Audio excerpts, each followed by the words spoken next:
네, 안녕하세요. 한겨레 21 이슈 토크 시작하겠습니다. 저는 한겨레 21 김한입니다. 한겨레 21 김규원입니다. 자, 오늘은 전직 국회의원이자 도시계획 건축 분야에 여의도에서는 최고 전문가셨던 김진애 전 의원을 모시고 이런저런 얘기 나눠보도록 하겠습니다. 어서 오십시오. 아, 기분 나빠. 그러니까. 왜 여의도에서만 이래? 그리고 심지어 쉬었던 이렇게 얘기했습니다. 지금 아닙니까? 아닙니다. 최고 전문가 아닙니까? 지금은 한반도에서. 대한민국에서, 지금 한반도에서, 네. 세계적으로 이렇게 좀 붙여보세요. 국회의원이 10대 여의도에서. 네. 아, 오늘 아주 도시계획, 도시와 관련된, 공간과 관련된 아주 재미난 얘기들 많이 지금 이슈들이 빵빵 터지고 있어서 글쎄. 그 얘기 좀 한번. 근데 이게 네. 항상 제 표현에 의하면 비읍자 돌림병, 부정부패, 부실, 비리, 그러니까 부실, 사실은 좀 뭐 이런 거하고 다 관련이 돼 있어서 근데 이 비읍자 돌림병하고 도시하고는 끊을래야 끊을 수가 없어. 좀 긍정적인 방향으로 문제를 다뤄야 되는데 오늘도 사실 윤석열 대통령 아니 근데 긍정적인 방향으로 하면 사람들 관련해서 여쭤보게 돼서 좀 송구하네요. 아니 긍정적인 방향으로 하면 사람들이 재미없어. 안 보나요? 가장 부정적인 방향으로. 가장 부정적. 네. 권력의 핵심. 네. 알겠습니다. 장소는 어떻게 이전하는? 네네. 네. 자, 지금 명태균 씨 녹음 파일을 통해서 내가 뭐라 하대. 경호고 나발이고 그 내가 그거 가면 뒤질락한테 본인 같으면 뒤질락하면 가나. 그 이전에 뭐 백재건 씨나 이런 풍수학자들이 뭐 이전할 대통령실을 방문했다 이런 보도들도 나왔는데 이 총체적으로 그래서 사람들이 그래서 이전한 거구나 이런 이제 인식을 갖게 됐는데 어떻게 보십니까? 아니 그건 뭐 예전부터도 인식은 확실했던 게 어떻게 하룻밤도 안 자냐. 그러니까 무슨 뭐 대통령실이 준비될 때뿐만이 아니라 관저가 준비될 몇 개월이라도 좀 들어가 있으면 어떠냐. 뭐 이런 얘기 했는데 아니 하루도 못 잔다. 하루 자면 못 나온다며. 네. 그날 밤에 죽는 모양이지 뭐.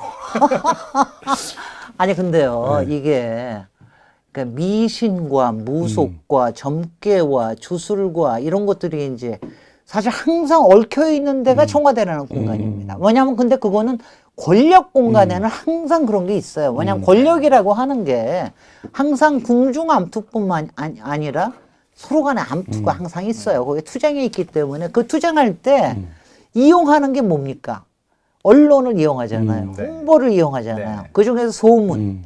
그 다음에 제일 좋은 게 이 미신과 사람들의 허망한 믿음이에요. 그게 어떤 때는 종교일 적도 있고, 그 다음에 미신일 적도 있고, 이 소문을 이용하면 이게 굉장히 효과가 좋아요. 왜냐하면 이런 게 일단은 비선이잖아요. 그러니까 사람 입에서 입으로 전화되는 거거든. 그때요, 그 신문에다가 대통령이 나와가지고 만약 이거 얘기할 때, 여기 나가면은 예전에 조선 600년의 귀신과 이전 박정희 뭐 이런 원혼들이 여기 있어가지고 하룻밤도 오지 이렇게 얘기해 보세요. 큰일 나잖아. 그러니까 그걸 못 하거든요. 그러니까 입에서 입으로 소문으로 가고 그리고 그게 중요한 사람의 입에서 나올 때는 효과가 굉장히 크죠. 그러니까 이럴 때 근데 이게 명태균만이 아니었고 사실 이제 이 청와대 터가 흉지라고 하는 얘기는 예전부터 있었어요. 그러니까 그 부분과 관련해서 이게 팩트 체크할 거리는 아니지만 청와대 터가 네. 흉지냐 아니면 아늑하고 북악산에 전기도 있고 네. 길지냐 네. 이거 관련해서 도시계획 하신 입장에서 어떻게 보십니까? 여러 얘기 들으셨을 이렇게만 텐데. 생각하시는 게 길지일 수밖에 없는 게 네. 거기가 경복궁 바로 뒤에 네. 이러면 사냥터잖아요. 그다음에 예전에는 고려 때 행궁이었던 데입니다. 그러니까 고려 때 행궁이었을 뿐만 아니라 공민왕 때는 이쪽으로 옮기려고 그러다가 그렇죠. 그러다 정권이 바뀐 거예요. 근데 제가 항상 얘기하는 게 이거야. 흉지 오느라고 그러면 내가 웃긴다고 그러는 소리만 하는 게 야, 그러면 조선 600년이 어떻게 계속됐냐? 거기서 있었는데 거기다가 대한민국 지금 100년을 돌아봐라. 그래 어느 대통령이 일부 뭐 이런 건 있을 수 있지만 대한민국 100년이라는 게 여기서 융성하지 않았냐. 그러면 이게 어떻게 길지가 아닐 수가 있냐. 그다음에 또 하나가 네. 제가 그 대통령이 이거 한다면서 뭐 공간의 의식을 지배한다며 그거는 약한 인간일 때 그런 겁니다. 인간은 네. 공간을 지배합니다. 왜 그래 하면 제가 나쁜 뜻을 얘기하는 게 아니고요. 흉지도 길지로 바꾸는 게 그게 인간의 의지다. 건축과 도시의 기술이에요. 말하자면은. 그러니까 예전에 그러니까 가령 예컨대 네네. 우리 보세요. 관악산이 불이 막 그렇죠. 나서 뭐가 있을 것 화산이라고 같다. 그러니까 앞에다 뭐 세워놨어요? 혜태 세웠죠. 해태 세워가지고 그러면 사람들이 일단은 마음이 편해. 근데 한쪽에다가 그 하면서 뭐라고 하는 줄 아세요? 거기다가 물을 만들어 놓거든. 해자를 만들어 가지고 그렇죠. 물을 해놔야 네. 안심이 되는 거죠. 그런 데가 곳곳에 있었죠. 근데 아니 그렇게 길진데 네. 왜 나갔습니까? 그러니까 그러니까 흉지라고 한 그 사람들 젊게만 본 건가요? 아니요. 어떻게 그 봐야 되나? 죄진 사람들이 네. 원래 네. 흉한 그 미신 있잖아요. 네. 점괘의 영향을 많이 받아요. 아, 그러니까 이번에도 왜 김건희 여사가 네. 저 감옥 가나요? 아니면 저 감방 가나요? 감방 이거 가나요? 물어봐요. 왜냐하면 항상 마음속에 두려움이 있는 거예요. 그러니까 아, 뭔가가 불안. 나를 괴롭힐 것이다. 뭔가가 내가 지은 죄가 있기 때문에 내가 감옥에 갈지도 모르고 그다음에 자기네를 지은 죄가 한둘이야. 뭐 제가 딴 얘기는 안 할게요. 지금 이재명 대표의 저지르는 죄는 얘기도 안 할게. 일단 박근혜를 보냈잖아. 탄핵을 보냈잖아. 그 불안. 박근혜를 보내면은 누가 있느냐? 거기에는 박정희와 유경수 여사가 있는 거지. 그 왜냐하면 거기에 청와대의 가장 긴 거주. 시간 동안 거주 기간은 박정희. 그리고 실제로 청와대에다 잡은 게 그게 원래 조선 총독 관저였습니다. 맞습니다. 보통은 이제 관저라서 사람들이 그거 하지 말라고 그랬지만 박정희 대통령이 원래 조금 일본식에 좀 심취한 게 있었는데 그래서 있었거든요. 네네. 그러고 나중에 이제 관저를 지어가지고 저로 나온 건데. 그러니까 거기에 옛날부터 그 얘기 있었어요. 거기 가면은 박정희 귀신이 못 살게 굴 거다. 근데 자기가 박근혜를 구속했던 어떤 경력을 발판으로 해서 여기까지 왔으니 그 부분에 대한 어떤 근원적 불안. 아니 그런 쪽 불안이 나는 그거는 도구였다고 생각해요. 아, 도구. 저는요. 사람들이 그러니까 두려움과 또 하나는 드글드글대는 욕망이 있어요. 욕망은 뭐냐면 드글드글대는 욕망은 하나는 대통령이 되겠다라고 하는 욕망. 대통령이 돼야지 일단 감옥에 안 가니까 그거 하고 그 다음에 대통령이 됨에도 불구하고 이 사람들이 가졌던 대통령은 참 임금이잖아요. 그러니까 이건 뭐냐면은 이렇게만 제가 먼저 물어봐요. 제가 대통령이 한 번 되고 싶다고 한 번도 안 그랬습니다. 제 이유가 뭔지 아세요? 그 이유가 뭡니까? 피곤해서. 청와대에 들어가기 싫어서. 아 정말요? 왜요? 의원님은 왜 왜 들어가셨습니까? 그게 뭐냐면 네. 구속되는 삶이에요. 거기 갇힌 완전히 이상. 완전히 통제된 곳이니까. 아니 구속되는 삶이고 물론 요새 뭐 여기저기 나올 수가 있는데 제가 그냥 저는 정말 대통령은 안 되고 싶다. 그건 뭐냐면은 항상 사는 사람들의 눈에서 맞아요. 벗어날 수가 없어요. 24시간. 어쩔 수 없어. 사적인 삶이 없죠. 왜냐하면 사적인 삶은 물론 그 안에 조금은 있겠으나 항상 보고 있어야 돼. 그리고 그렇죠. 자신이 왔다 갔다 하는 거. 예전처럼 뭐 똥 누고 오줌 누는 것까지 보지는 않더라도 다 드러납니다. 그러니까는 그게 그 다음에 자기가 나오고 싶을 때 마음대로 마실도 마음대로 못 나와요. 그리고 거기에 왔다 갔다 하는 사람 다 기록이 되고. 그러니까 그게 윤석열 대통령의 성정이나 김건희 여사의 성정에는 정말 안 맞아. 구속되는 곳에 살기 싫었다. 근데 어떻습니까? 그 원래 그러니까 공약한 것은 광화문으로 가겠다고 그랬다 갑자기 용산으로 바꿨잖아요. 그거 네. 왜 바꿨다고 보세요? 그러니까 물론 뭐 여러 가지 뭐 군 안보적인 것, 뭐 시설 이런 얘기를 많이 했는데 사실은 시설은 뭐 용산도 엉터리잖아요. 그러니까 아니 왜 바꿨을까요, 그러니까는요. 그건? 근데 그거는 네. 저기 뭐 속삭이는 있는 사람이 한 사람만이 아니니까 네. 다르게 용사에 대해서 얘기한 사람은 엄청나게 많이. 그때는 이제 천공이나 백제원이나가 들어오는 거겠죠. 근데 이런 거예요.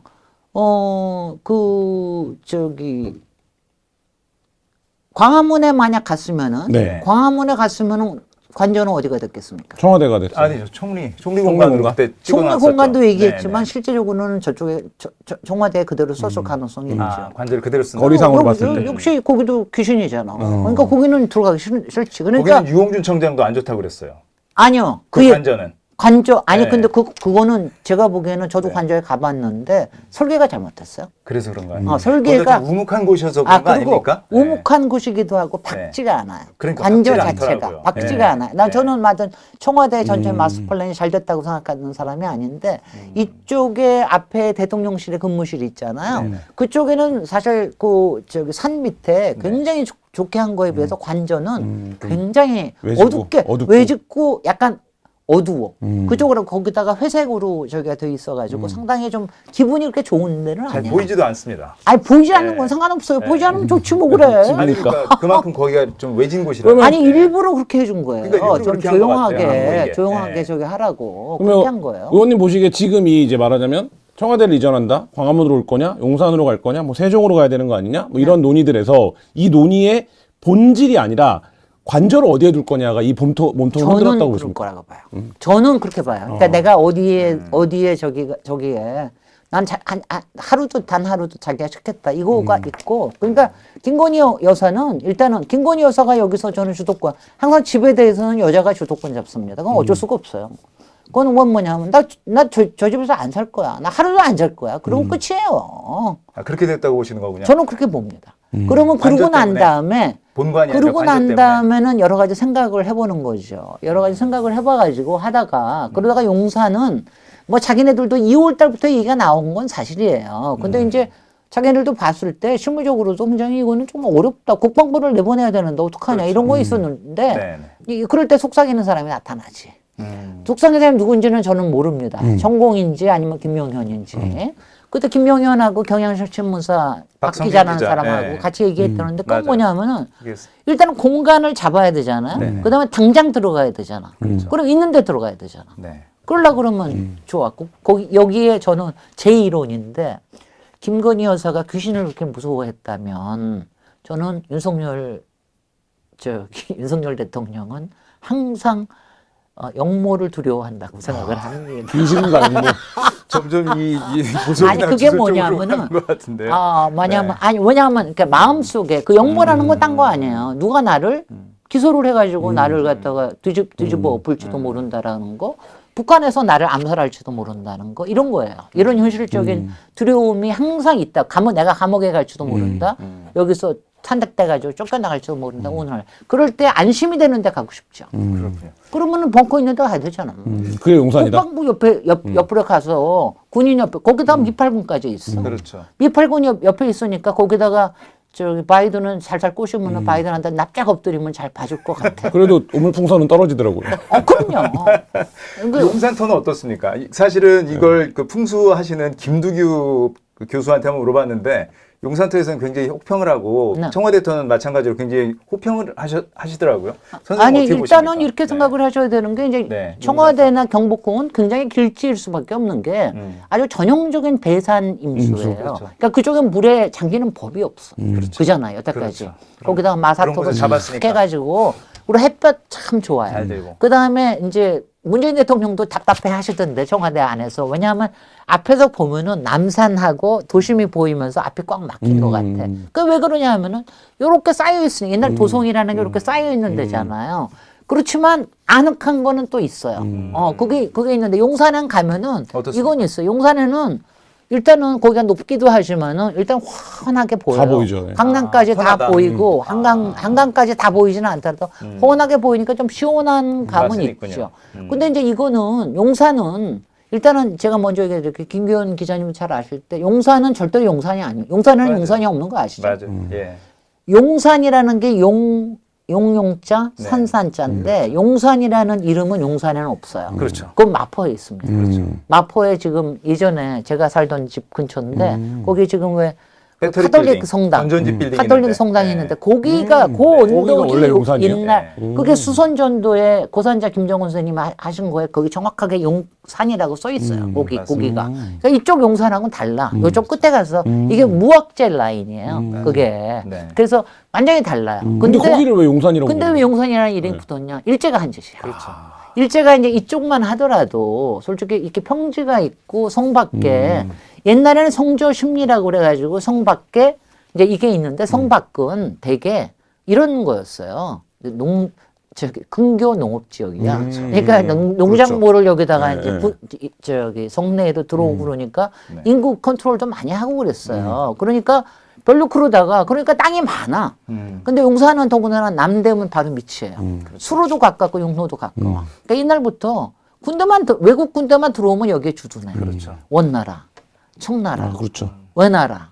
미국. 거기다가 그 다음에 이제 일본 제국, 네. 그 다음에 이제 미국까지. 네. 그 왜냐하면은 그게 뭐 달래서 이 운명의 땅인데 어쩔 수가 없는 게 그냥 바깥에 좀 이게 넓은 땅이 있잖아요. 근데 거기도 예전에는 많은 부분이 물에 좀 잠겨 있었습니다. 이촌동이나 이럴 때는. 맞습니다. 그래도 그쪽은 좀 넓은 땅이 있으니까. 그러니까 용산을 했는데 이제 일제가 딱 보니까 일제는 아시다시피 제가 이거 뭐 서울 강의할 필요는 없지만 네. 북촌에는 그 조선에 그 말하자면 우리의 자본들이 딱 있었고 남쪽에 이제 일본 자본들이 막 뭐 은행도 짓고 막 그랬잖아요. 시장도 다 하고 이러면서 주거지나 이런 거를 남쪽으로 하고 신촌으로 나갔던 거예요. 근데 이럴 때 남쪽에 딱 보니까 거기에 이제 경성 신용산 시가지 계획을 세워요. 그건 뭐냐면 그냥 격자로 네. 자 맨하탄처럼 그려놨어. 도시계획을 딱 해서. 그러니까 하기가 너무 좋은데 이름을 이상하게도 신용산이라고 그렇죠. 지어놨어요. 근데 정확하게 왜 신용산이라고 했는지 모릅니다. 그거 기록은 안 남아 있는데 그냥 제 생각으로는 용산 그러면 괜히 뭐 좀 멋있잖아. 멋있죠. 일본 제국이 네, 용을 타고 내려왔다. 원래 이름은 둔지산이거든요. 거기가. 둔지미 뭐 둔지산 네, 이랬거든요. 네. 그러니까 좀 둔지산 멋이 없죠. 멋이 없잖아. 용산이 멋있어서. 용산 그러면 야 신제국주의에 뭐 용을 타고 그냥 하늘로 내려와. 이걸 바보같이 믿으면서 지금의 국방부가 무슨 여유주를 안고 있는 상이라는 이런 바보 같은 소리 하고 있는 거 보면 용산도 없는데. 네. 이게 왜 그러냐? 거기가 왜 용산이라는 이름이 이렇게 됐느냐 하면은 그러니까 남산 서울의 4대문 산들은 다 이렇게 좀 이렇게 뾰족뾰족해요. 낙산은 이렇게 네. 저기지만 근데 얘는 여기는 이렇게 둔덕에 있는데 꼭 용이 꿈틀꿈틀하면서 아, 이렇게 그런 이렇게 모양이다. 있는 것 같아. 그러다가 맨 끝에 마포에 있는 게 용산의 머리 쪽이라고 그래서 그렇게 한 거예요. 그러니까 별것도 아닌 걸 가지고. 그러면 도시계획 하시는 입장에서 볼 때 그러니까 풍수나 이런 거를 빼고 예를 들면 청와대가 윤석열 대통령이 이전할 때 밝힌 논리는 그런 거였습니다. 구중궁궐에서 나오겠다. 대중 커뮤니케이션을 많이 하겠다. 국민과의 소통을 많이 하겠다. 이런 거였고 그걸 하려면 그래서 이제 세종이 배척됐고 예를 들면 세종은 너무 이른바 이제 수도에서 너무 머니까 그거는 관습법에서 헌법을 아니 그건 헌법을 바꿔야 돼. 네, 뭐 하여튼 뭐 그런 문제가 있고 그래서 선택된 게 근데 광화문은 너무 좁고 그래서 용산이 최적이다라고 얘기를 했는데 풍수 빼고 미신 주술적인 거 빼고 그 관점은 어떻게 보세요? 그러니까 예를 들면 청와대를 나오겠다. 청와대가 이제 과거 권위주의 권력의 상징이 되는 상징적 공간이니 여기서 나와서 집무실을 옮기겠다라고 했을 때의 용산은 어떻게 보세요? 나는 바보 같다고 생각하죠. 바보 같다. 일단은 그게 용산은요 오히려 국민들하고 만나기가 쉽지가 않아요. 저는 이제 청와대를 굉장히 소중한 거라고 생각하니까 청와대가 일단은 브랜드명이 굉장히 좋아요. 세계적인 브랜드, 대한민국의 브랜드고 이거고. 백악관처럼. 백악관? 백악관처럼. 그러니까 블루하우스로 알려져 있죠. 이 블루하우스. 블루하우스라고 치면은 한 저기 1000만 개쯤 나와요. 근데 지금 용산은 뭐라 그러나? 용산 그럼 뭐가 나오나? 바보 같은. 하여튼 간에. 근데 이제 그 브랜드, 브랜드 차원에서. 그 다음에는 지난 한 20년 동안 청와대를 꾸준하게 이렇게 개방하는 게 있어서 좀 있었죠. 국민들도 굉장히 네. 많아요. 그 다음에 이제 일단 주변에 있는 동네에서는 조금 안 좋을 거야. 사람들도 오고 그러는데. 근데 그런 점에서 굉장히 좋아요. 그 다음에는 또 좋은 건 뭐냐면은 제일 중요한 거야. 안보상 좋아. 안 보죠. 이게 뭐냐, 안보상. 왜 처음부터 경복궁이 그 자리에 들어갔느냐? 뒤에, 주로 이제 적국이 밑에서 올 거라고 생각을 하기 때문에 뒤에 딱 하고 있으면은 그러면은 뒤에 거의 3면을 이렇게 딱 싸고 싸고 있으니까 있으니까 너무 좋죠. 더군다나 아시다시피 5.16 때도 그랬지만 쭉 저 산 위에는 대공 시설들이 다 이미 분포가 돼 있거든요. 네, 그거는 꼭 완벽하게 청와대만을 커버하는 게 아니라 서울 전역을 전체를. 커버를 네네. 하는 거거든요. 네. 그러니까 굉장히 좋은데 용산은 남산 쪽 하나 빼고는 그냥 허허벌판이지. 벌판이죠. 거기다가 저는 너무너무 싫은 게 네. 저는 제가 용산에 저는 왜 기억을 하냐면 3월 20일 날 그 용산 발표할 때 그때 대통령이 용산으로 가겠습니다 발표할 때 그때 저 서울시장 나가겠다고 결심했거든요. 저거 맡겠다고. 근데 그게 뭐냐 하면은 대통령실이 용산이라고 하는 가운데 들어가 있잖아. 용산의 계획이 어그러지고 망가지죠. 서울의 도시 계획이 어그러집니다. 그게 한 가운데죠. 굉장히 서울 전체로 그게 보면. 한 가운데고 왜냐하면 이거는 앞으로는 뭐냐면 오세훈 시장 거 한마디도 얘기하는 내가 얼마나 미워했다고. 그건 뭐냐면은요. 이거 안보 차원에서 문제가 될 뿐만이 아니라 주변에 높은 건물들에 대한 규제가 없을래야 없을 수가 없어요. 그 다음에 높은 건물에 대한 규제는 그 높이를 규제할 뿐만 아니라 중간중간에 최근에도 문제가 됐지만 중간중간에 그 대공포들을 쏠 수 있는 안보 공간들을 아파트 중간에 만들고 막 그래야 돼. 지붕 위에다 만들고. 얼마나 웃기는 짓이에요. 그런 거 해야 되고. 그 다음에 세 번째가 제일 중요한 게 드론 이 세계가 완전히 네. 열리잖아요. 그렇죠. 드론 세계가 열릴 때 이거에 대해서 가운데 이 일종의 청와대가 네. 저는 청와대를 항상 뭐라고 그러냐면은 청와대가 일종 민폐 공간이라고 그러거든요, 제가. 네. 그러니까 청와대에 계세요. 나오지 말고. 거기서 좀 있어요. 내가 왜냐면 맨날 그 얘기를 해. 대통령이 자꾸 나다니면은 피곤하다. 너무 네. 밖에 나오면, 왜냐면 대통령은 우리가 보호해야 되는 사람이에요. 안보의 제 1순위고. 네. 그러니까 거기에, 그러니까 청와대에 잘 있어주고, 우리가 찾아가겠습니다. 가끔만 나오셔서, 네. 좀 상징적인 모습만 보이시고. 안전하다 청와대는. 네. 그리고 안전하고, 우리가 하는데, 용산에 나와 있으면 맨날 이러고서, 그냥, 이러고서 나오니까, 그거, 안 가보셨지. 저는 용산 그거 하나, 주변에 주상복합 다 그거 가잖아요. 지금도 컨트롤 하는데, 이거를 보면 다 보여요. 그 결정이 5일 만에 이루어졌습니다. 그리고 9일 만이라고 네. 그러는데, 그게 9일이든 5일이든. 55일 만에 리모델링 공사가 끝났습니다. 죽이는 거지. 예, 그러니까 이 도시 어떻게 보십니까 이 과정은? 아니, 그러니까 이게 무작스럽다는 거를 이럴 때 표현하는 거죠. 그러니까 네. 상당히 무식하고 그다음에는 무작스러운 돌파 작전으로 저긴 했는데 저는 사실은 문재인 정부에 별로 그렇게 마땅치 않아 했어요. 저는 문재인 대통령 사인 안 해줬어야 된다고 생각합니다. 저는 좀 문재인 미뤘어야 대통령이 된다. 시간을 좀 더. 아니요. 그러니까 네가 사인하고 들어가라. 그러니까. 내가 해주지. 네. 나는 임기 안 시작하고 하겠다. 나서 시작하라 이런 아니 말씀이죠. 그때의 이거는 뭐냐면 정확하게 이거였어요. 일단 안보에 구멍이 생길 수가 있다. 그렇죠. 그러니까 국방부나 합참이나 이런 게 이전하는 거가 아직 계획에 정확하게 서 있지 그렇죠. 않기 안 때문에 했죠. 네. 그 사이에 안보에 구멍이 있기 때문에 못하겠다. 저 같았으면 사인 안 해줬을 거예요. 그걸 문재인 대통령이 한 25일 만인가 이제 그냥 25일, 하고 30일 만에 사실 사인을 해줘서 항복해버린 거죠. 일부 리모델링 하는 거를 저걸 해준 거죠. 한 예, 50억인가. 그렇죠. 예비비로 쓸 수 있게 해줬죠. 네. 그러고 난 다음에 저기가 됐거든요. 그래서 저는 그러니까 이거는요. 아니 뭐 솔직히 리모델링은 네. 55일이면 나는 뭐 30일만 해도 해. 그건 뭐냐 리모델링을 하는 게 중요한 게 아니라 국방부하고 합참을 쫓아냈다는 게 중요한 거예요. 그러다 가면은요. 저도 그 사진 찍어 있는데 그런 거 저거 하는데 가면은 거기에 왜 미팔군도 있고 이런 공간이 많잖아요. 온 사방에 뭐가 나와 있는 줄 알아요? 책상, 컴퓨터 책상. 그게 잔디밭에 쫙 나와 있어. 그러니까 쫓아낸 거예요. 쫓겨나니까. 쫓아낸 거예요. 그 다음에 쫓아내고, 그 다음에 그걸 갖다 리모델링해서 들어가는 거는 뭐 솔직히 뭐 인테리어 뭐 솔직히 대통령실의 인테리어 해봤자 뭐예요. 방탄.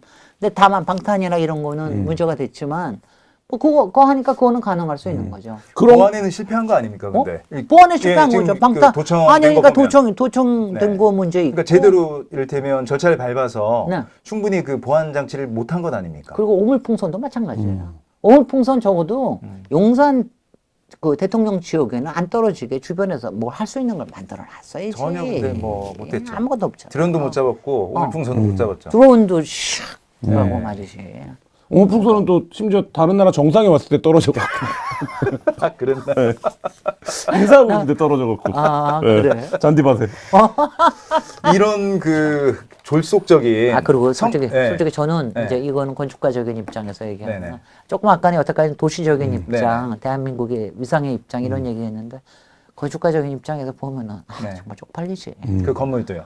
국방부 건물. 국방부 건물 정말 쪽팔려요. 그런 어떤 거 가지고. 건물입니까? 청와대하고 비교하면 어떻습니까? 아니 청와대는 뭐 네. 우리가 취향에 따라서 별로 안 좋아할 수는 있지만 네. 일단은 격식을. 대한민국의 위상에 맞게끔 그 시절에 그게 90년대, 80년대, 90년대 노태우 지어졌으니까 대통령 때죠. 예. 그러니까는 그때 그래도 나름대로는 열심히 생각해서 만든 거예요. 그 양식이라든지 여러 가지. 양식이라든지 코리안 양식이라든지 그렇죠. 왜냐하면 이게 어떤 건축가들은 굉장히 비판하고 그러지만 좀 그래도 그렇죠. 나는 그래도 그 메인 관저 콘크리트로 한옥 짓고 그랬지만 나름대로는 외국 사람이 와서는 잘 모르지만 그렇죠. 코리안 스타일을 그렇죠. 좋아해요. 저희도 이제 문외한인 저 같은 사람이 보더라도 청와대 앞에 지나다니다 보면 저 건물 어떤 기품과 위험이 있죠. 그럼요. 네. 그런 건 왜냐하면 그 국가의 상징이 네. 될 수 있는 건데 이쪽은 솔직히 그냥- 아니 왜냐하면은 정말 싸구려 네. 건물이죠. 우리가 부루마블 할 때 놓는 빌딩처럼 생겼잖아요. 네. 네. 소련식이라는 평가. 그러니까 소련식. 대통령도 그걸 아니까 맨날 할 때마다 청와대 영빈관으로 달려가고 그러니까요. 그다음에 상춘제로 상춘제로 달려가고 가고. 그러는데 이제 네. 큰일 났어.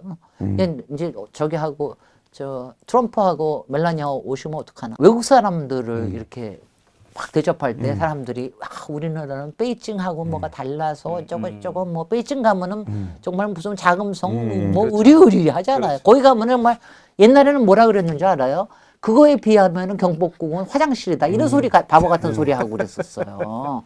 근데 규모의 차이가 있으니까. 근데 외국 사람들은 뭐냐면은 이런 거에 감동해요.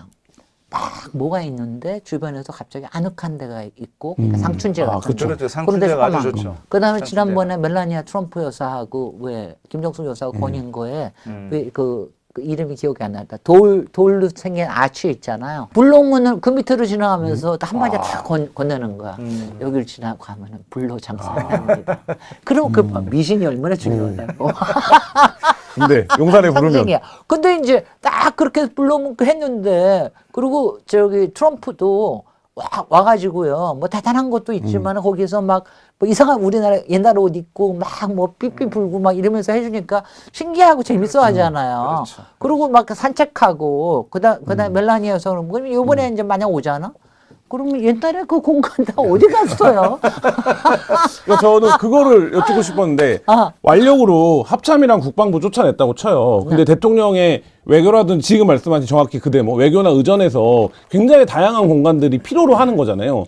그러면 최소한 이거를 추진하는 과정에서 그거에 대한 고려나 이걸 어떻게 할 거는 있어야 되는 거잖아요. 근데 용산으로 이전하면서 바로 청와대를 개방했단 말이에요. 그러니까 마치 그게 엄청난 이제 국민들에게 공간을 돌려주는 것처럼. 근데 결국엔 다시 말씀하신 대로 청와대를 가야 돼요. 행사를 하려면. 이거 어떻게 보십니까? 뭐 이렇게 용산에는 파인그레스 만들었고 거기서 이제 파인그레스 만들면서 한동훈이 이제 쫓아내고 뭐 모욕하고 그럴 때 쓰는 거고 제가 청와대를 그렇게 급하게 개방을 하고 그 다음에 이렇게 베르사유처럼 만들고 이러는 거를 보면서는 제가 정말 모욕감을 느끼는 게 옛날에 창녕궁을 일제가 어떻게 했습니까? 동물원 식물원 만들었죠. 동물원 식물원 만들어가지고 일반에 개방했거든요. 그렇죠. 그때 무슨 얘기를 했느냐? 왕궁을 개방해서 시민들한테 봉사한다. 그렇죠. 이렇게 명분을 했거든요. 그거랑 똑같은 거예요. 청와대라고 하는 우리나라의 귀중한 역사적인 공간, 대한민국의 브랜드, 세계적인 브랜드인 공간을 그냥 개방을 해가지고 막 아무나 와가지고서는 힐거들고 보게 하면서 이거를 모욕하는 겁니다. 그렇죠. 저는 이거 전문가 정말 입장에서 보시기에 네. 윤 대통령 주변에 우리가 알고 있는 무슨 핵강 그룹, 검찰 그룹 이런 그룹에는 그런 공간적인 거에 대해서 생각하는 사람이 없잖아요. 관심 없지. 네. 근데 왜 갑자기 이렇게 청와대를 말씀하신 대로 모욕적인 방식으로 시민에게 돌려주자 김건희 여사가 놀이터가 생겼으니까 신나는 거지. 김건희 여사 작품이다. 저는 김건희 여사가 그냥 그 주변에서 감히 아니 문화부 장관이든 누구든 간에 청와대를 이렇게 모욕하겠다 이런 생각할 사람 없습니다. 그러니까 그때 그거 했던 거는 인수위의 김건희 라인이건 김건희 쪽에서 얘기했을 거라고 생각해요. 왜냐하면 그런 얘기를 그러니까 청와대에서 감히 얘기할 수 있는 사람은 대통령밖에 없고요. 네네. 그 대통령의 가장 가까이 속삭일 수 있는 사람은 김건희라고 보고, 그러니까 님도 보고 뽕도 따는 거죠. 뭐 왜냐하면은 이쪽에 이전하면서 관저놀이 생겼지. 관저 자기 마음대로 몇 개월 동안 갖고 놀고 돈 쓰고 이렇게 하려고 생겼지. 청와대는 개방할 뿐만이 아니라 그거 리모델링 해가지고 앞으로 베르사유처럼 전시 코바나 컨텐츠에 뭐 전문성을 발휘해가지고 뭐 한다. 그러니까 내년에도 400 몇십 억 해가지고 리모델링 하겠다는 겁니다. 그러니까 결국 이렇게 급하게 옮겨서 그 결과는 지금 어떻게 됐다고 보십니까? 그 청와대라든가 이 용산 대통령실, 우리나라 대통령실 어떻게 된 겁니까? 저는 청와대라는 거 하는 거는 일종의 대한민국 시스템의 가장 핵심이고 상징이에요. 그렇죠. 그리고 제일 잘 돼 있어. 안보도 그렇고 그 안에서 국정 운영하는 시스템도 그렇고 또 그 안에서 의전 시스템도 그렇고 그 다음에는 뭐 체크하는 시스템이나 이런 것들이 다 잘 돼 있는 거야. 네. 그건 뭐냐면 대한민국의 시스템 안으로 들어가는 겁니다. 그렇죠. 근데 윤석열과 김건희는 그 시스템을 처음부터 거부를 한 거예요. 그런 거죠. 거기에 안 들어감으로 해서 네. 이 사람들이 두 가지가 생긴 거야. 하나는 나는 시스템을 벗어날 수 있는 그걸 뭐래 어노멀리가 될 수 있다. 비정상이 될 수가 있다. 자유가 생겼죠. 좋게 자유가 생겼다. 네, 그다음에 두 좋게 번째는 말하면. 내가 자유가 생겼다. 이거를 한 게 저는 굉장히 문제라고 생각해요. 그렇죠. 왜냐하면 제가 보더라도 윤석열 대통령은 솔직히 시스템에 의해서 그렇게 쭉 자라난 사람이 아니고 특히 그렇죠. 국정에는 그렇죠. 그럴 때는 청와대라고 하는 시스템에서 시작하게 하는 게 맞아요. 김건희 여사는 더 말할 것도 없어요. 김건희 여사가 더 마음대로 이대로 그럴 거기 때문에 일단은 그렇게 하면서 차근차근하게 하시라. 근데 뭐 그건 못해. 그래서 저는 그게 제일 문제. 만약 지금도 이렇게 뒤돌아보면 만약 윤석열 대통령과 김건희 두 사람이 청와대에서 국정과 관저 생활을 시작했더라면 지금처럼 망가지지는 않았을 거라고 생각합니다. 이렇게까지 되진 않았다. 그렇죠. 어떤 규율 속으로 들어갔을 수 있죠. 기율 속으로 국정이라는 게 이런 거구나. 그다음에 뭐 의전이라는 게 이런 거구나. 그러니까 생각해 보면 최소한 박근혜 대통령 때는 비선이 들어오려면 비서관이 나가서 데리고 들어오는 절차라도 그럼요. 있어야 되잖아요. 그 이태원 참사 관련된 그 판결에서도 이 이태원 참사가 벌어지게 된 여러 가지 원인을 짚으면서 그 중에 하나를 용산경찰서가 대통령실 이전으로 인해서 두 가지 업무를 그러니까 민간의 어떤 안전, 그다음에 업무로드가 대통령실 엄청나게 경비 커졌죠. 그게 너무 커서 네. 제대로 둘 다 할 수가 없었다 이런 평가를 했는데 이태원 참사에도 영향을 줬다고 보십니까? 저는 영향 줬다고 생각합니다. 어떻게 영향을 줬을까요? 아니 일단은 맨 처음에 관심 자체가 덜해요. 네. 그러니까 뭐냐면 이태원보다는 삼각지가 더 관심이 있어요. 그럼요. 삼각지에 있는 뭐 여러 가지 그날도 시위나 토요일이긴 뭐. 하지만 뭐 여러 사람들 시위가 있었으니까 그러니까 그쪽에 더 많이 배치하는 거. 그다음에 두 번째는 저는 그날 제일 이상한 게 뭐냐면은 왜 이태원 메인로를 반을 왜 다 열어놓지? 그 양쪽에서 막지는 않았을까? 그렇지. 나는 왜 막지는 않았을까? 난 너무너무 이상해요. 근데 그거를 막으면은 관저가기 어려운 거 아시죠? 길 다니는 길이니까. 네네. 아, 그 앞- 이태원 가는. 그 차로 말씀하시는 거죠? 그러면은 네. 다니는 길에 옵션이 줄어들어요. 물론 저쪽으로 갈 수, 용산 돌아갈 쪽으로 수도 해서 있지만. 돌아갈 수는 있지만 옵션이 줄어요. 그래서 나는 저거를 왜 막질 않을까? 저렇게 사람이 많이 오는데 나는 그거 굉장히 이상하게 생각해요. 맞습니다. 그러니까 이런 거, 그러니까 그거에 대한 공간을 좀 열어줬어야 되는데 그 네네. 앞쪽으로 해. 그다음에 세 번째는 저는 뭐 솔직히 마약에 관련된 게 있다고 생각하지. 그건 마약에 관련된 거는 대통령의 관심이니까. 그렇죠. 대통령이 그때 뭐 대통령의 관심인지 한동훈 법무장관의 둘 다 관심인지는 얘기했습니다. 그 모르겠습니다만 직전에. 네. 그거에 대한 관심이 솔직히 그거를 단속하는 거가 다른 거보다는 더 중요했다고 생각을 하죠. 그러니까 저는 과거에 청와대 같으면 종로나 이런데 밀집 군중이 모이더라도 종로에서 경복궁 앞에서 청와대로까지 오는 공간을 약간 진공 상태로 만들 수 있는 노하우들이 있는 거잖아요. 그럼요. 예, 근데 어마어마한 노하우가 그럼요. 있죠. 예, 종로경찰서. 예, 종로경찰서는. 70년 넘게 그 일을 예. 해요. 우리는 시위와 네. 이런 시위 거는 전문 서로 경찰서. 간에 네. 그 노하우가 네. 상당히 있어요. 그래서 제가 이제 일당을 할 수가 있거든요. 청와대가 있을 때는 예를 들면 종로나 광화문에 수십만 인파가 모여도 종로경찰서가 이거를 공간적으로 물리적으로 통제할 수 있는 어떤 이제 여유 공간들이 있는데 거기다 시경도 바로 거기 있잖아요. 예, 이태원은 시경도 사실 있고, 종로경찰서 있고. 아니 그리고요. 길도 좁고 아니 왜 다 저기 없대면 왜 아크로비스타 앞에는 있었냐고. 그다음에 관저 앞에도 있었어. 관저 앞에는 왜냐면 비어 있지만 혹시나 문제가 생기기. 이런 게 다 저기를 빠져나가는 거예요. 영향을 다 빠져나가는 틀어. 난 그리고 지금도 대통령은 대통령 어디 어디 있었는지. 있었는지 예를 들면 예전에 김건희 여사는 어디 세월호 있었는지. 7시간 동안 박근혜 대통령 뭐 했냐 이런 것처럼 그 질문도 해야 되는 거고. 당연히 해야 됩니다. 왜냐하면 저는 이런 생각을 했어요. 아니, 혹시 가는 길이기 때문에 그래서 막지를 못했나? 뭐 이런 생각까지도 들었거든요. 그러니까 행적을 봐야죠. 그러니까 저기 아시다시피 뭐 9.17 같은 거 날 때도, 9.11 같은 거 날 때도 대통령이 하나하나 행적을 다 보잖아요. 그 왜냐하면 국가 안보에 관련된 상황이기 때문에 그러는 거예요. 한겨레 21이 보도했던 단독 보도 내용 중에 김건희 여사가 무속인들에게 무속인 아니죠. 명리학자라고 이제 본인은 학문적으로 공부가 되어 있는 사람이라고 생각하시는 명리학자한테 저 감옥 가나요라고 물었다라는 내용이 공개돼서 파장이 일고 있는데 그 시기가 서울에서 우리가 그 명품백을 주는 영상을 공개하고 뉴스타파가 그 도이치 관련된 주가 조작을 김건희 여사가 직접 주문했다라는 걸 이제 보도했던 그 시점 무렵입니다.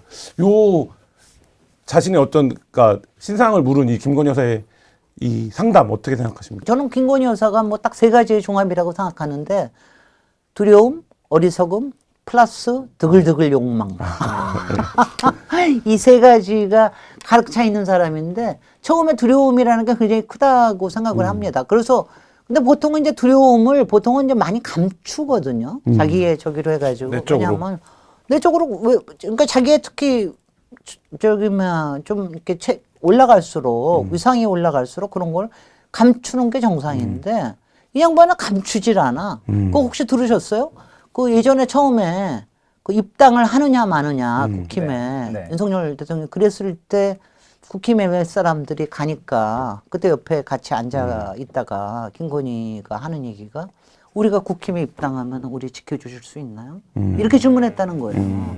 이 양반의 관심은 내가 어느 행동을 하든 나의 안위를 저거 하는 게 그게 가장 거예요. 뭐 청와대에 안 들어간 것도 귀신 무서워서 안 들어간 것도 그거 저게 하면 그리고 저는 솔직히 그것보다는 자유스러움에 대한 욕망이 더 컸다고 생각하지만 그럴 때 누가 옆에서 두려움을 딱 이렇게 저기를 해주면 건드리면. 근데 이제 그때는 두려움에 가득했을 거야. 그건 뭐냐면은 솔직히 자기가 아무리 코바나 컨텐츠에서 그렇게 편안하게 최재형 목사 만나고 있으면 그게 공개되리라는 생각은 해본 적이 없을 거예요. 못했겠죠. 못했으니까는 그런 식으로 저기를 했죠. 그리고 검찰도 10년 전에 증거가 나올 거라고 생각하지 못했겠죠. 그 수사에서. 그럼요. 자기가 직접 주문했다. 네. 아무리 보라 저 깜빵 가나요? 이렇게 어떻게 질문을 해? 굉장히 솔직한 거 아닙니까? 인간적으로. 그건 그렇고 이런 대통령실 이전 이런 거를 그러니까 뭐 주술이나 풍수나 전복 이런 걸로 지금 결정한 것으로 추정이 되는 거 아닙니까? 그렇게 지금 우리가 볼 수 있는 것 아닙니까? 이런 것에는 어떤 문제가 있는 겁니까? 아니 이제 이거는 이제 나중에 네. 뭐 문제가 될지 모르지만 이거는 따져봐야 됩니다. 왜냐하면 지금도 인수위의 보고에서도 이게 없었다. 처음에 왜냐하면 3월 20일이면은 18일 날인가가 인수위가 첫 시작한 날이에요. 근데 인수위 그렇게 하고 이틀 만에 인수위에서 다 결정해가지고 할 수 있어. 15일에 그러니까 이미 용산에 가서 비우라 그랬어요. 그럼요. 김용현하고 윤한홍이 가서. 그때 그 얘기 했다는 거, 네네. 그게 있어요. 3월 그러니까 15일에. 거기에서도 이거는 권력 남용이죠. 이거 저기 하는 거. 공식적인 남용이 될 수 있고. 공식적인 절차를 안 밟고 공식적인 의사결정을 하니까. 절차에서 왜냐하면 이거는 적어도 인수위에서는 뭔가가 결정이 있었어야 된다고 생각을 하는데 그게 없다. 지금은 인수위 기록이나 이런 거 같은 게 없으니까. 그러니까 이거는 확실하게 따져봐야 되고요. 그 다음에는 이제 다를 숨기고 있는 게 국방부와 합참과 이런 게 연쇄적으로 움직이면서 생기는 문제가 어떤 게 있는지 이거에 대한 것도 당연히 챙겨야 되고요. 엉망진창일 겁니다 아마. 엉망진창을 다 감추고 있는 합참은 거지. 자기 건물이 없는 상태예요. 없어요. 거기다가 여기저기 흩어져 있어요. 거기다가 이제 돈 문제. 돈 문제는 여기서 뽑아서 쓰고 저기서 뽑아 쓰고 뭐니까 돈 문제가 어떻게 돼 있는지 지금 뭐 1조가 더 넘는다는 얘기가 있는데 이거를 어떻게 할지. 그다음에 여기 1조가 넘는다는 거는 앞으로 합창 건물 짓거나 이런 거는 아닙니다. 그런 건 안 합참 포함돼요. 포함해서입니다. 포함해서입니까? 네, 합참, 관저, 뭐 또 영빈관도 필요하지. 기본적으로 필요한 것들을 하면 이제 1조가 넘어간다는 건데요. 지금 그러면 그 회의는 어디서 하나? 예전에 이제 문재인 정부 때나 박근혜 정부 때 기자들이 많이 썼던 기사가 북한이 무슨 미사일을 쏘거나 해킹 공격이 발生하면 안보에서 이제 벙커에서 회의가 열린다. 대통령 몇 분이 입장했다. 지금은 국방부에서 지금 국방부 국방부에 간 이유 중에 하나가 그 벙커 때문인데. 하고 있나요? 벙커 근데 요새는 벙커 제 기억에 용산으로 이전하고 나서는 벙커에서 회의한다는 기사를 거의 본 적이 없는 것 같아요. 대통령이 잘 안 들어갔죠. 그러니까. 대통령이 잘 참석을 안 맨날 했죠. 늦게 출근하고 귀찮으니까 안 가는 보통 거 이제 안보 회의를 새벽에 일찍 하는 경우가 많거든요. 그렇죠. 옛날에 문재인 아니 대통령이 굉장히 그러니까 자주 했죠. 제가 네. 항상 얘기하는 게 여러분들이 국민들도 그 청와대가 무슨 권력의 공간이다 운운하 이렇게 생각하실 게 아니라 두 가지로 생각하셔야 돼요. 대한민국 대통령을 24시간 대기하게 하는 공간. 그렇죠. 이거예요. 왜냐하면 24시간을 항상 일하라는 뜻이 아닙니다. 국가 위기는 언제 어떻게 일어날지 모르지만 새벽 3시에 일어날 수도 있고 그렇죠. 밤 12시에 일어날 수도 있고 네. 모르는 거예요. 그러니까 항상 대기하게 하기 위해서 그래 그 대신 좀 좋은 공간에서 자고 이렇게 해놓는 거예요. 5분 안에 그냥 이렇게 다닐 수 있게 해준 거니까. 그래서 그거 하고. 처음에 그 논란이 있었죠. 아크로비스타에서 출퇴근할 때 아크로비스타에서 업무 지시를 내렸다라고 했을 때 말도 안 아크로비스타는 돼. 아무 시설도 없는데 글쎄. 거기서 어떻게 업무 지시를 보안전화 내릴 수 있냐. 있다고 해명했죠. 보안전화 그러니까 그거 하고 두 번째는 일반 전화로 했다고 하니까 그러니까 두 보안전화 번째는 있다고 그랬죠. 24시간 일하게 하는 데다 청와대라고 하는 게 대통령 공간이라는 거 관저와 집무실은 그거 필요하고 두 번째는 이거는 상징적인 공간이 돼야 됩니다. 그렇죠. 대표하는 공간이죠. 대한민국과 그다음에 역사적으로 그다음에 세계적으로 원래 청와대에 있다가 중장기적으로 세종시로 갈 거라고 많은 사람들이 예상을 했잖아요. 근데 지금 완전히 이게 어그러져 버렸고 이제 선택지가 3개가 생겼는데 어떻게 해야 된다고 보십니까? 다음 대통령이 네, 다음 들어오면 대통령 어떻게 됩니까? 용산에서 계속 어디로 직무를 가야 봐야 됩니까? 됩니까? 청와대로 다시 돌아가야 됩니까? 근데 저는 일단은 지금으로서는 놔둬야 된다고 생각해요. 청와대를 청와대를 건드리지 그대로 마라. 건드리지 무슨 말고. 전시로 하든 뭘 하든지 이런 소리 하지 마라. 저는 이제 중장기적으로는 저는 뭐 사실은 생각이 굉장히 확실해요. 저는 예전에 왜냐하면 이제 노무현 대통령 때 그 수도 이전할 때부터도 굉장히 이제 여러 가지 얘기 있고 나중에 있어서 저는 대통령의 지금 이제 헌법상 수도의 그 개념은 대통령이 있거나 국회가 있거나입니다. 두 군데가 있어야 됩니다. 대통령실과 국회가 있어야 됩니다. 두 군데가 네, 이제 그렇게 있어야 되는데 그 저는 서울이 대한민국의 수도의 그 지위. 위상은 지위는 갖고 있는 게 좋다고 생각해요. 아, 그래요? 대한민국을 위해서. 그래서 대한민국 왜냐면 그리고 나중에 그 저기 뭐 남북 통일이나 이런 거를 위해서도 그렇고 굉장히 저는 그게 좋다고 생각을 해요. 네네. 근데 상당히 실질적인 그거는 심볼릭한 거고 네. 실질적인 기능은 세종시로 가도 된다고 생각을 해요. 어떻게 구분할 수 있습니까? 아니 그건 뭐냐면 대통령이 어디서 일해야 됩니까? 그럼? 아니요 뭐냐면 그냥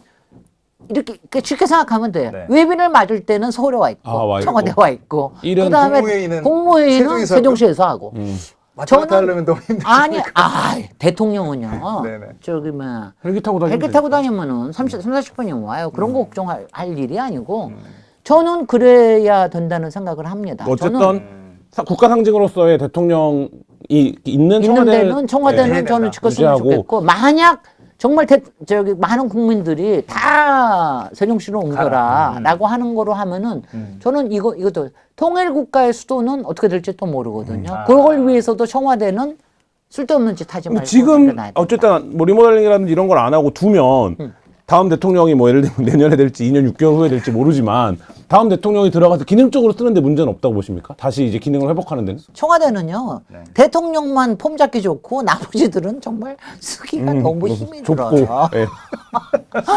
어떻게 아유, 됩니까? 그럼 영부인도 뭐 그렇고 다 대규모 힘들어. 리모델링을 해야 되나요? 그러니까 어떻게 해야 그러니까 그 되나요? 앞에 네. 그러니까 그 이름이 뭐냐? 왜냐하면 비서동? 지금 비서동 네, 그 앞에 앞에 있는 건물. 비서동 이게 비서동이라고 업무동이거든요. 네. 그 업무동 그거는 다 리모델링 정도가 아니라 다 새로 줘야 돼. 되어야 된다. 부수고 새로 줘야 된다. 아 거기는 뭐냐면 일단 한 6, 70년대 지은 거를 조금 더 저기 하고 그런 거거든요. 그래서 굉장히 후지고 거기도 물도 굉장히- 많이 새고 굉장히 좁죠 거기도. 아, 그래서 맞습니다. 거기 굉장히 좁고 그래서 그거 자체를 리모델링을 해가지고 거기를 그거 하는 업무동으로. 거는 당연히 비슷하고요. 필요하고. 다른 공간은 그다음에 어떻습니까? 다른 공간은 뭐 저기 뭐야 저는 그 뭐 대통령 영빈관은 뭐 싫어하는 사람도 있지만 다 그냥 괜찮다고 생각을 하고요.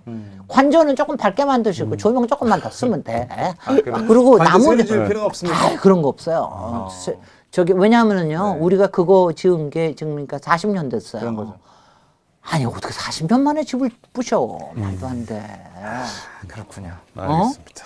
조금 리모델링을 하면 돼요. 그러니까 상징으로서의 심볼로서의 청와대로 다시 기능을 회복하고 네. 실질적인 업무는 세종을 포함해서 행정적인 업무는 거기서 보면 지금 된다. 이제 국회도 제2국회 저쪽에다 만들잖아요. 만들고 있고, 그쪽에 상당히 많은 제2청와대도 부분인데. 그쪽에 만들고 있습니다. 근데 저는 네. 국회는 이제 중장기적으로는 상당히 많은 부분이 이제 이 세종시로 가도 상관은 없다고 생각을 합니다. 네. 근데 여의도에 대해서는 아직도 좀 명확하게 앞으로의 왜냐면 거기다가 무슨 놀이공원을 하든가 거기다가 주택을 이런 바보 같은 소리 좀 하지 말고. 그것도 남겨야 된다. 여의도. 그래서 그거는 어떻게 될지는 잘 몰라요. 그거는. 근데 저는 서울시의 수도로서의 위상은 좀 가지고 있는 게 대외적으로도 워낙 서울이 가진 브랜드가 이름이 커서.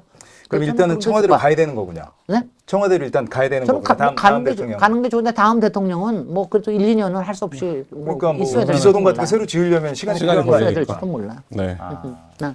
오늘 요것만 하는 거예요? 네, 오늘 관저 이전 문제 그래서 요거만 해? 대한민국에서 제일 재밌게 말씀하시는 우리 김진애 의원 모시고 정말 재밌게 많이 들었는데 마지막으로 이 문제 포함해서 뭐 윤석열 정부나 김건희 여사에게 하고 싶은 말 있습니까? 이 청와대 관저와 용산 이거 관저 특히 최근에 지금 뭐 산단이며 최근에 산단 이런 거 같은 게 아주 전형적으로 권력과 비읍자 돌림병이 이렇게 연결이 된 거라서 정말 깝깝한데 이래서는 안 됩니다. 왜냐하면 저는요 굉장히 현실적인 사람이라서 비읍자 부정부패 부실 비리는 항상 어디서나 일어날 수 있어요. 근데 정부는 그러면 안 돼. 정부는 그렇지 않고 도시와 건축가 공간에 순기능을 가지고 해야 된다. 그 다음에는 어떤 경우에나 청와대와 서울의 이 상징적인 위엄과 존엄과 아름다움을 지켜가는 이 일은 좀 했으면 좋겠다는 생각이에요. 알겠습니다. 알겠습니다. 오늘 나와주셔서 고맙습니다. 오늘 한겨레 21 이슈 토크 여기서 마치겠습니다. 고맙습니다. 감사합니다. 감사합니다.